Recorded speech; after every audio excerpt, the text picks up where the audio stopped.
Olá pessoal, como vão vocês? Tudo bem? Eu espero que sim. Pois é, o inverno aqui é uma sanfona, né? Semana passada 10 graus, anteontem 10 graus, 11. Madrugada foi para 0, com sensação de -3, agora estamos com 3 graus positivos, sensação de 0. É uma sanfoninha, mas melhor do que no Canadá. No Canadá, anteontem, as temperaturas chegaram a 35 negativos, a sensação térmica de 40, foi a 39 negativos em algumas regiões. Isso em Toronto, onde eu morei. Eu não tenho saudades. O inverno aqui está muito bom. Mas nós estamos... peguei minha nave Star Trek, a NCC 1701, a Enterprise.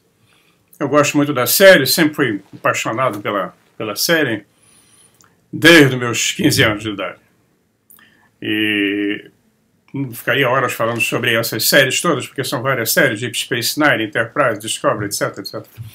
Mas o importante é que esse mundo utópico, né, até então ainda é um mundo utópico que nós vemos nos filmes, até os mais modernos agora, mostram uma sociedade quase perfeita. Não haveriam mais guerras no planeta Terra, nem divisões fronteiriças, nem divisões religiosas, todo mundo viveria em paz, não haveria mais esse sistema financeiro maldito, não? E os terráqueos estariam dedicados à exploração das ciências, das artes, da música e do espaço. Mas isso só aconteceu no mundo de Roddenberry depois da Terceira Guerra Mundial. E nós já estamos nela. Pois é, já estamos vivendo ela. É a terceira. Não se iludam, é a terceira. Nós estamos no meio dela. Ela começou há um ano atrás. Quer dizer, ela começou com a coisinha, né? Pois é, ali. Porque hoje esses conflitos são diferentes, não é igual à Segunda Guerra Mundial. Mesmo na Segunda Guerra Mundial, aqui na Europa, morreram 60 milhões de pessoas, né, incluindo o Pacífico também. Países como Portugal, Suíça, Espanha não viram nada. Não estava nem aí. É tudo aqui muito pertinho. Mas milhões de pessoas morreram aqui. Milhares aqui na Holanda e no Pacífico Sul. Mas o Brasil não viu. A América do Sul nem passou perto. A América do Norte, os Estados Unidos também não. O Canadá, não é?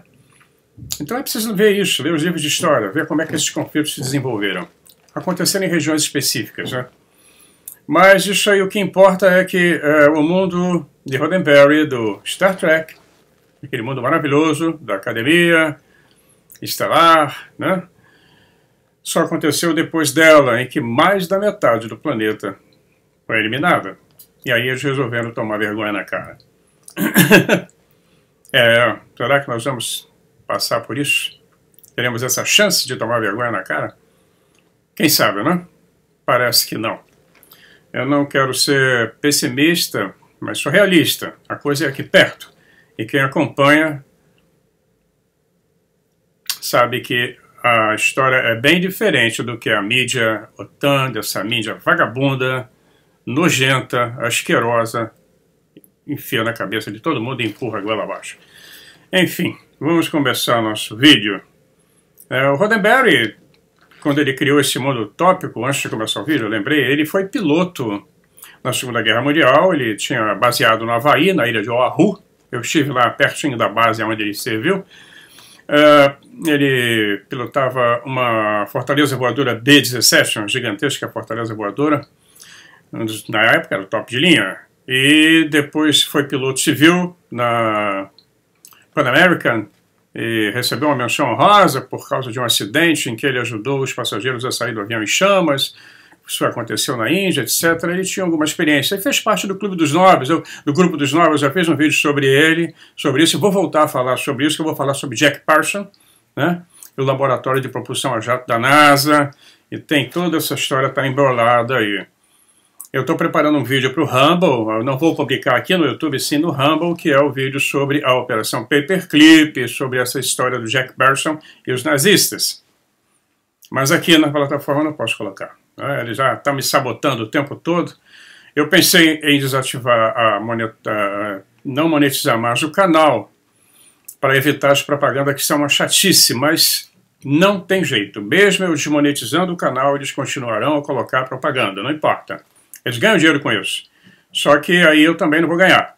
Mas eu não ganho nada, porque eu já falei que o que eu ganho aqui é nada, é 0,05, dá para ter 4.000 visualizações no vídeo, mas tem que ter uma quantidade certa de tempo das propagandas e vai por aí afora. Eu não estou interessado nisso, porque eu não fiz o canal para ganhar dinheiro.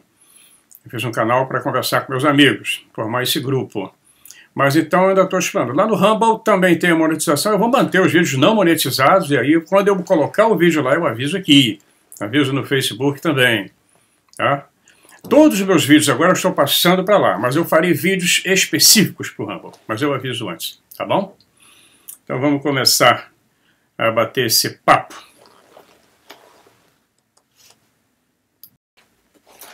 Eu fiz algumas anotações, eu não tive tempo de passar para o Word, porque cada vez que eu faço um vídeo eu faço as anotações, passo para o Word, eu passo direto, depois vai para o arquivo para ser incluído no livro, onde é o assunto que eu vou esmiuçar melhor. E eu tinha comentado que ia falar sobre Mauro Biglino. Tem bastante coisa para falar sobre a teoria do Mauro Biglino, sobre a interpretação dele da Bíblia. Ele é um camarada experimentadíssimo. Ele foi tradutor das edições paulinas, né? Trabalhou na tradução da Bíblia do hebraico, uma pessoa especializada em hebraico, latim, grego. E uma figura fantástica também. Mas vamos lá. Na questão do Elohim, nós já falamos em outros vídeos sobre o Elohim, eu vou continuar a falar.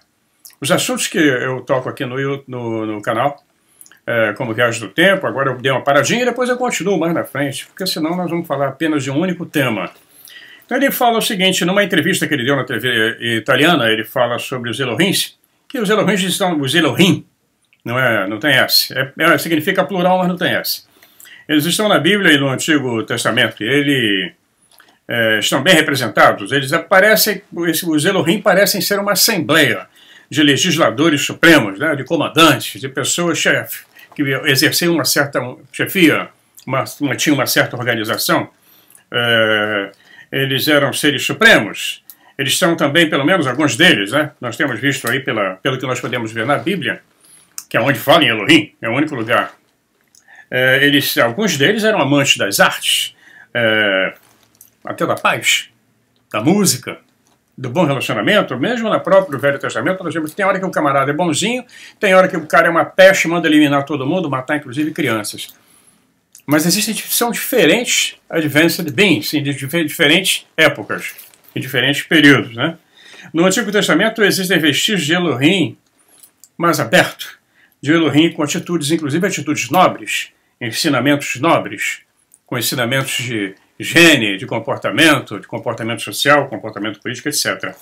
Já o Yahvé, que pertencia ao povo judeu, quer dizer, deram para ele um povo que ele não tinha ainda organizado, porque quando Abraão sai da Suméria, né, sai de Ur, na Suméria, em direção ao Egito, não existia Israel, nem povo judeu, ele era sumério. Isso vai acontecer 400 anos depois com Moisés. E ele vai para o Egito, prometem a ele uma terra que tinha dono, tinha gente morando lá, e todas aquelas nações foram exterminadas. Então o Elohim Yahvé era um soldado, era um militar. Na Bíblia ele é chamado de Milshamar, em hebraico, que significa o homem da guerra, ou o senhor dos exércitos. Está lá escrito, não estou inventando não, hein? Ele era um militar, era o senhor dos exércitos. E na Bíblia, na verdade, nós vamos ver que ela conta a relação dele, né, com uma família de judeus e não com todo o povo. Pô, se você fosse na China, ninguém ia conhecer o Yahvé. Nem entre os maias, nem entre os astecas, nem entre os polinésios, nem entre os japoneses, não. Nem aqui na Europa, entre os celtas. Ele foi específico ali, de um único povo, de uma única tribo, inclusive.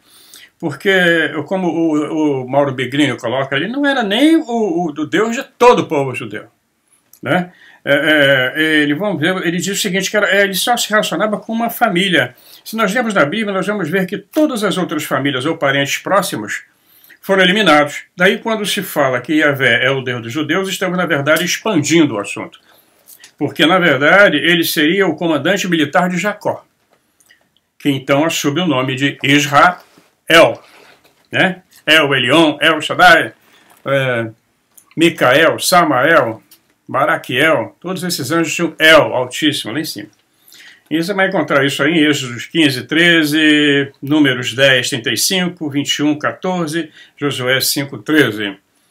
E tem muito mais, né? Eu fiz um resumo. Por isso que ele fala, o Biglini continua comentando, o irmão gêmeo de Jacó já estava fora da aliança. Você lê lá na Bíblia, você vai ver que tiraram ele da jogada. Então, na realidade, nós estamos lidando com um livro que não tem nada a ver conosco, não tem mesmo. A Igreja Católica Romana simplesmente chapou o livro ali no Velho Testamento, nos Evangelhos, e enfiou na goela abaixo. Tem que aceitar essa história para fazer uma ligação, para colocar um Deus único. Foi um arranjo, foi tudo armado. Os judeus não consideram por causa disso. Pô, cara, o livro é meu. Eu escrevemos o livro aqui, você se apropriou. É uma apropriação indébita, uma apropriação cultural. Não tinha nada a ver. E simplesmente foi uma adaptação. Tentaram, de todas as formas, modificaram para colocar profecias que são totalmente desmentidas para a história de Jesus Cristo. E aí, Jesus Cristo já é uma outra história. Qualquer hora a gente chega lá.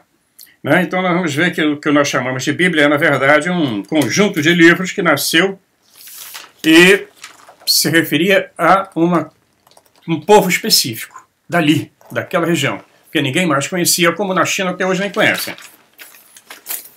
E nunca ouviram falar. Em várias regiões do mundo. Depois, quando os missionários chegaram, que vieram trazendo essa história, tem aqui que é um Deus que de você também. Não, não é não. Aqui nós temos outro, e gostamos muito dele. Mas eles passaram quem podiam passar na espada. Na China eles se deram mal, né? Não conseguiram. Mas em outros cantos foi ou aceita ou dança. A cruz numa mão, a espada na outra. É história. Eu não estou inventando. Hã? Então vamos lá. Esse conjunto de livros chamado a Bíblia, então, nasceu, se formou tudo ali naquela região. Começaram a montar esse livro que nós conhecemos como Torá, como Velho Testamento, depois da volta dos judeus da Babilônia. Que eu já fiz até, inclusive, vídeos sobre isso, sobre o Marduk. É quem autoriza a saída deles, abençoa a saída de todos os povos, não só dos judeus da Babilônia, de volta para, no caso do povo judeu, de volta para Israel, onde o rei Ciro, inclusive, financia a construção do segundo templo, que veio a ser destruído no ano 70 depois de Cristo por Tito, general Tito. E aí ficou até hoje. Hoje está lá, onde tem o domo dourado, está dando briga até agora. Mas isso é outra história. Então, nós vemos que essa história é muito específica. E a Igreja Romana, a Católica Romana, teve poder na época de se espalhar pelo maior parte do mundo, levando essa história montada por ela. Então, esses livros, então, como continua Biglino, esses livros simplesmente contam a história do que aconteceu entre aquelas famílias e aqueles personagens. São só aqueles personagens. E eles chamavam o chefão deles, o general, né, chamaram, o homem da guerra, de Yahvé. Um alienígena que veio de fora e que tinha superpoderes e máquinas poderosas também, e auxiliares poderosos. Quem considera a história teológica, eu não posso fazer absolutamente nada. Eu já avisei várias vezes aqui no canal, quem tem sua religião e está satisfeito nela, fique nela. Seja feliz, é uma questão de fé. Se você tem fé na sua religião, seja ela qual for a denominação, fica lá, não é aqui o teu lugar. Esse canal é para quem tem a mente aberta, para quem quer pensar fora da caixa, para quem quer entender a mixórdia desse mundo, que está uma bagunça há milhares de anos e ninguém consegue entender, porque quem consegue entender ou codifica ou cria uma sociedade secreta para poder ganhar poder e não soltar o conhecimento e a verdade, ou aquela verdade aos poucos, né? Essas sociedades secretas são uma pândega, eu morro de rir com elas. Você tem que agora passar para o estágio tal, você vai fazer uma prova, porque você é um mestre, vai ser fulano de tal. Eu não posso falar palavrão aqui, não devo, a Madalena não gosta. Pois é, isso tudo é uma grande babaquice, porque o conhecimento é para ser liberado, é para ser como no mundo de Roddenberry. O conhecimento é aberto, vamos abrir toda a história da nossa humanidade, que foi tão dilapidada, tão escondida. Vamos tirar o poder desse pequeno grupelho que está aí há séculos comandando o planeta e não larga o osso de jeito nenhum. Hora do chá.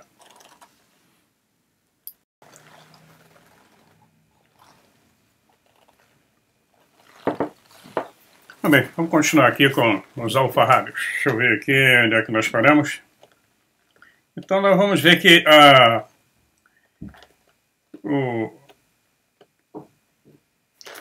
para a Igreja Católica, né? Então nós vimos que o Yahvé era um cara de fora.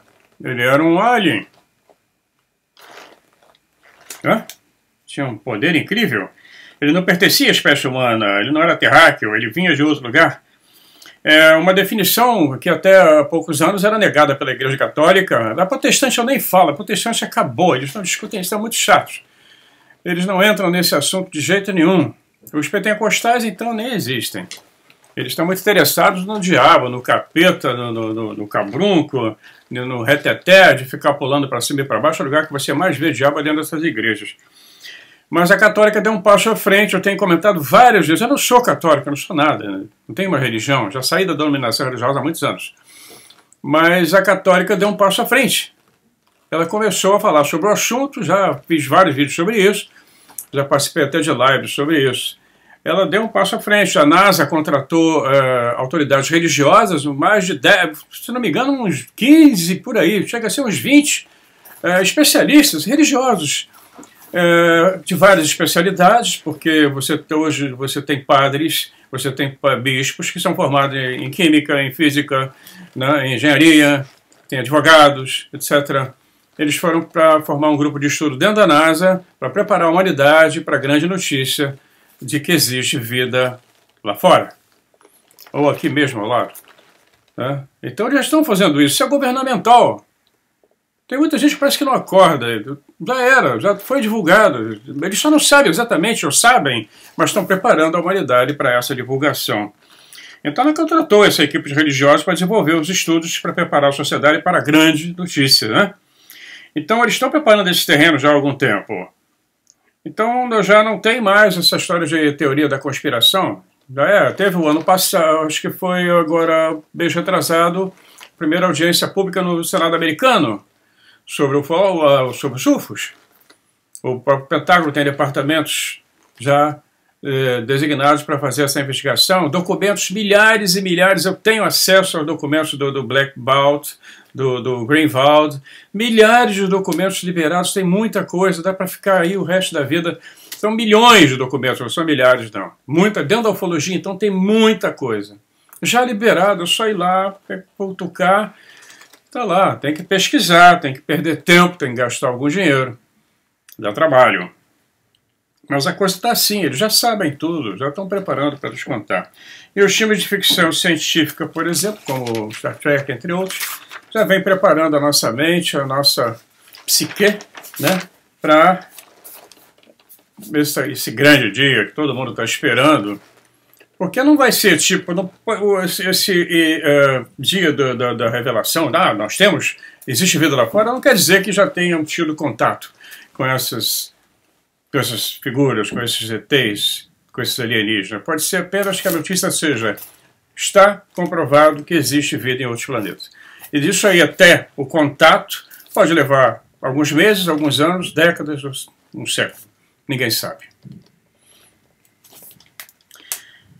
Então, vamos lá, continuar.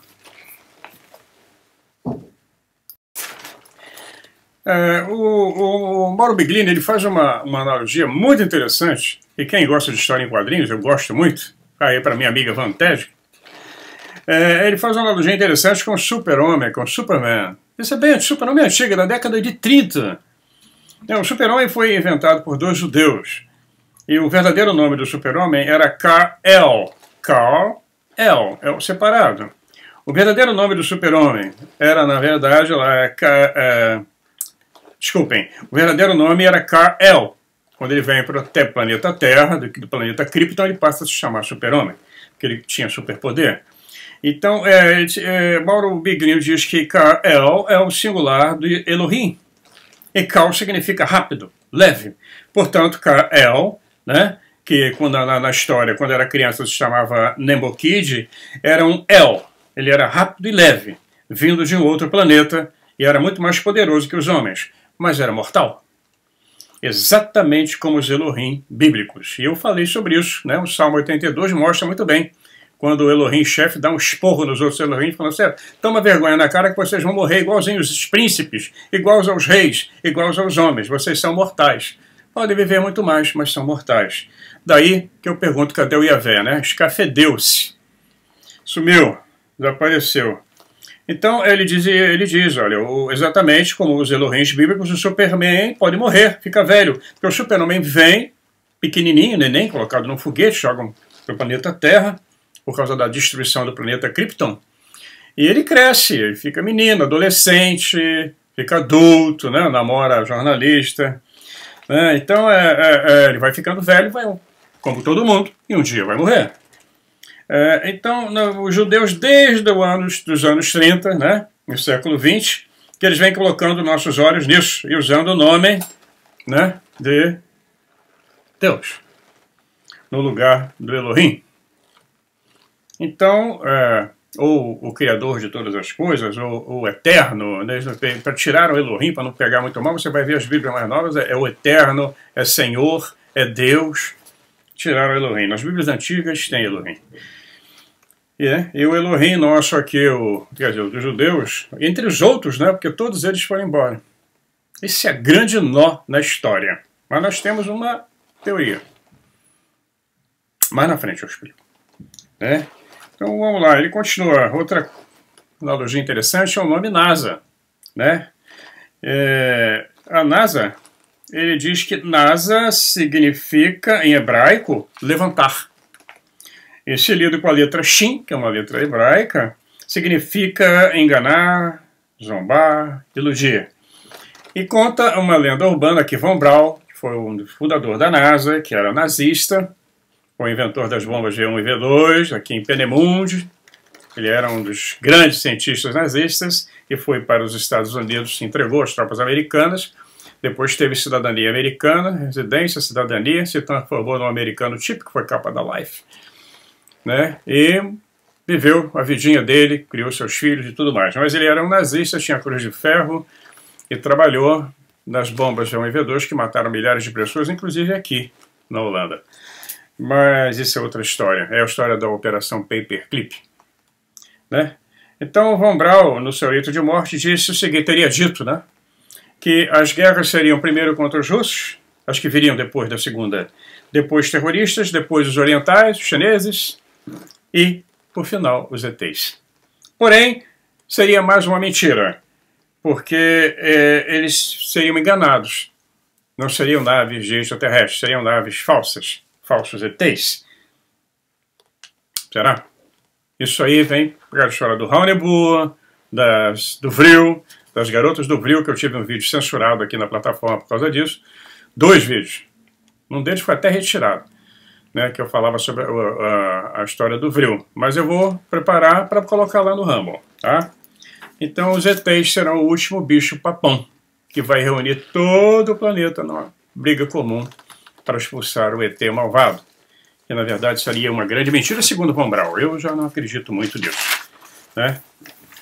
Que a ideia fundamental sempre dessa turma globalista é ter sempre um inimigo. É sempre um brigando com o outro.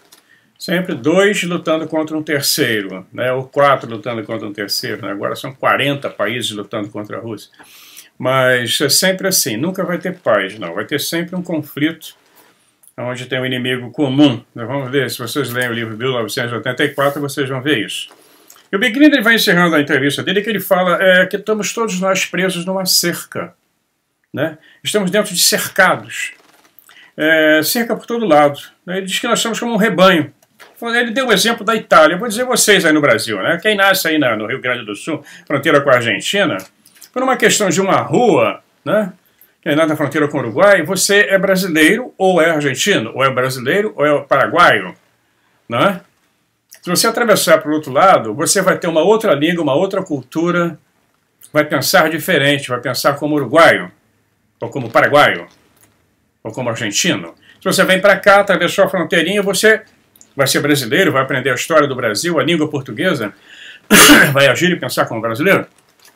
Aqui na Europa é pior ainda, porque é tudo muito perto. De uma fronteira para outra, você atravessa para a Bélgica é outra língua, atravessa para a França é outra, da França para a Itália é outra cultura. é outro raciocínio, e são todos seres humanos, o DNA é o mesmo.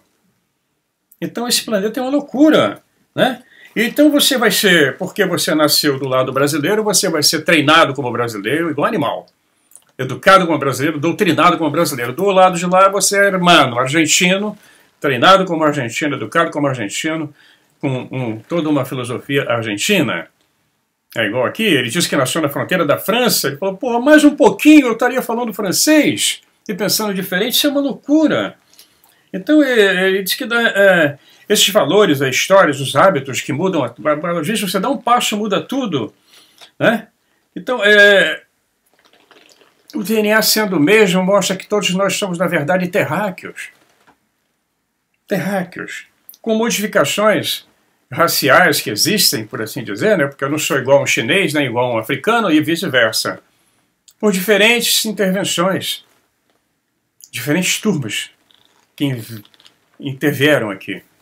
Cada civilização do planeta tem uma história de uma intervenção dessa, até os índios caiapó no Brasil tem, né? Então, nós somos manipulados por essa turma que coloca na nossa cabeça que eu, por ser brasileiro, sou diferente do holandês, que é diferente do francês, que é diferente do belga, que é diferente do inglês. Né? E assim eles nos mantêm sempre brigando um contra o outro, estabelecendo fronteiras. Né? Nós vemos que são seres que vieram para cá nos manipular, vindo de um outro planeta, de uma outra dimensão, seja de onde for. E fizeram essa loucura. Ele encerra a entrevista dele, o Mauro Beglínio, faltando uma piada. Ele fala, e se a Terra fosse uma espécie de fundo de investimento da qual, ocasionalmente, alguém vem aqui pegar os ganhos? Pois é. Eu já falei sobre isso, né, sobre no livro dos Danatos, do Charles Fort, que ele fala, nós somos propriedade, we are property. Nós somos propriedade. E qual é o interesse que eles têm aqui no planeta? Recursos energéticos, biológicos, minerais e espirituais. Então, de olho em sua alma. Falamos no vídeo passado, né? Pois é. Quem sabe nós somos essa fazenda num setor isolado da galáxia, esperando que venha uma nave vulcana aqui nos libertar dessa prisão. Pois é.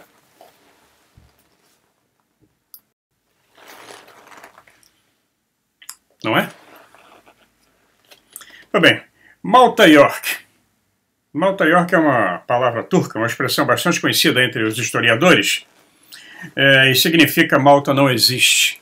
Isso foi em 1565, quando a marinha turca descobriu navios inimigos perto de Malta, e os almirantes ficaram tão chocados com isso que enviaram a seguinte mensagem ao sultão de Istambul: Malta York. Malta não existe. Então hoje os historiadores independentes usam essa expressão quando se deparam com fatos antes inacessíveis ou dados históricos sensíveis, né? E os que estão no poder podem negar ou ocultar. São tantas mentiras misturadas com a verdade que as pessoas ficam confusas, mas existe uma alternativa. Na verdade, é oficial, já que muitas vezes as coisas não são o que parecem. Quer dizer, o nosso mundo ele é controlado pelos globalistas. É uma regra que certamente se aplica a algo que aconteceu, mas a mídia não noticiou, então simplesmente não aconteceu. Mas se algo, mesmo que não tenha acontecido, é relatado pela mídia, então mesmo assim aconteceu. As pessoas acreditam. Então nós devemos aprender a questionar a verdade oficial, né? Sempre duvidar. Eu já fiz um vídeo falando sobre o jornalista americano, no início do século XX, falou numa reunião em Nova York, que os jornalistas eram os maiores mentirosos que existiam na nossa sociedade. Eles só reportavam aquilo que era pago. E sempre com essa história de usar a palavra democracia, liberdade, etc., né? Viu? Então é isso. Os americanos, por exemplo, o professor Daniel Borsen, bibliotecário do Congresso americano de 1975 a 1987, ele declarou certa vez, abre aspas, os americanos vivem em um mundo de pseudofatos, que criam para si mesmos sua própria mídia. Então, as pessoas querem ver o que não existe e querem ignorar a realidade. Portanto, a vida é uma questão de ilusão e auto-ilusão. É difícil fazer qualquer progresso nesse labirinto de mitos e certamente vivemos em um labirinto de mentiras. Para muitas pessoas é difícil se orientar, pois não desenvolveram seus poderes de discriminação, que é a capacidade de discernir o certo do errado. E por isso que os globalistas são tão eficazes em nos enganar com as suas chamadas ideologias sociais, que de social não tem porra nenhuma. Essas mentiras são devidamente amplificadas pelos megafones da mídia e que também tentam silenciar, bloquear ou, em última instância, zombar de qualquer informação ou ideia que não se encaixe em sua propaganda. Hoje a palavra é cancelamento. Né? Seja... eu não posso ler aqui, para pão duro, não dá. Eu escrevo depois que eu não posso falar. Mas é sobre isso. Né? Todos nós, a maioria de nós foi afetado pela essa falsa visão do mundo, né? Que os globalistas criaram e assim nos lançam, a maior parte das pessoas, numa espécie de transe, né? Uma paralisia mental. No Brasil, aqui na Europa também tem, mesma coisa. Eu não acredito que o cara esteja acreditando nisso. Né, tentando essa conversa nessa lorota, principalmente quando se trata de política partidária. Eles ficam endeusando uns caras que são bandidos, mas eles ficam endeusando de um lado e do outro. Não estou falando o nome de ninguém aqui não, dos dois lados. Que é colocando sua vida na mão de um psicopata, de um bandido. Né? Ele é que vai ditar a regra que você vai acordar amanhã e vai ter que cumprir. Isso acontece aqui também.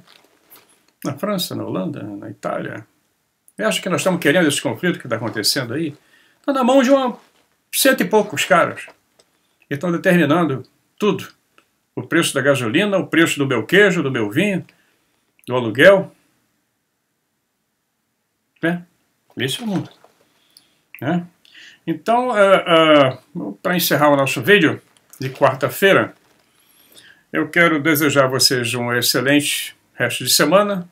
Sábado, provavelmente sábado, né? Eu já publico mais um vídeo, nós vamos continuar esse assunto, ele vou expandir um pouco mais, continuar a falar sobre o Yahvé, sobre as interpretações dos dois livros do Mauro Biglini que eu tenho aqui. Eu tenho 4, eu estou trabalhando em cima de 2. Depois eu continuo. Como eu disse, o canal nós vamos avançando, os assuntos se renovam, se expandem, né? Expandem, e aí nós continuamos a bater esse papo. Tá? Se cuidem. A Magdalena mandou um grande abraço. De vez em quando ela aparece, né?